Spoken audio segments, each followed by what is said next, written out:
ঈদের ছুটিতে পর্যটকদের ঢল নেমেছে কক্সবাজার ও কুয়াকাটায়। তবে হোটেল মোটেল মালিক সমিতির দাবি, প্রতি বছরের তুলনায় এই ঈদে পর্যটক সংখ্যা কম। এছাড়া এবার আশানুরূপ পর্যটক নেই পার্বত্য জনপদে।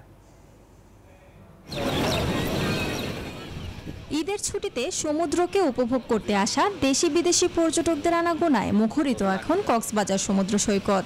পরিবার ও প্রিয়জনকে নিয়ে বেড়াতে আসা পর্যটকরা ভিড় জমাচ্ছেন কক্সবাজারের বিভিন্ন পর্যটন স্পটে।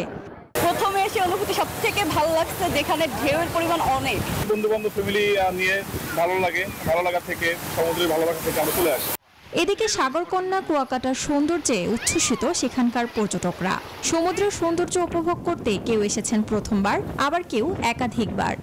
আগের চেয়ে অনেক উন্নত হচ্ছে, ওই পার্ক থেকে তো মানে বীজটা অনেক সুন্দর করে আসতেছে। কুয়াকাটাতে আমি ছোটবেলা থেকেই আসি এবং এখানে অগণিতবার, শতবার, হাজারবার এসেছি। পর্যটকদের নিরাপত্তায় পুলিশ ও জেলা প্রশাসনের পক্ষ থেকে নেওয়া হয়েছে বাড়তি নিরাপত্তা ব্যবস্থা। আমরা ঈদুল আজহা উপলক্ষে নিশ্চিত নিরাপত্তা ব্যবস্থা গ্রহণ করেছি। আমাদের যে বিচ এরিয়া, আমরা প্রত্যেকটা জায়গায় ডিউটি দিয়েছি। তবে ভিন্ন চিত্র দেখা গেছে পার্বত্য জেলার রাঙ্গামাটি, বান্দরবান ও খাগড়াছড়িতে।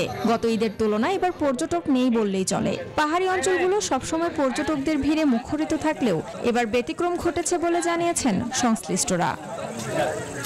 Desk report, news 24।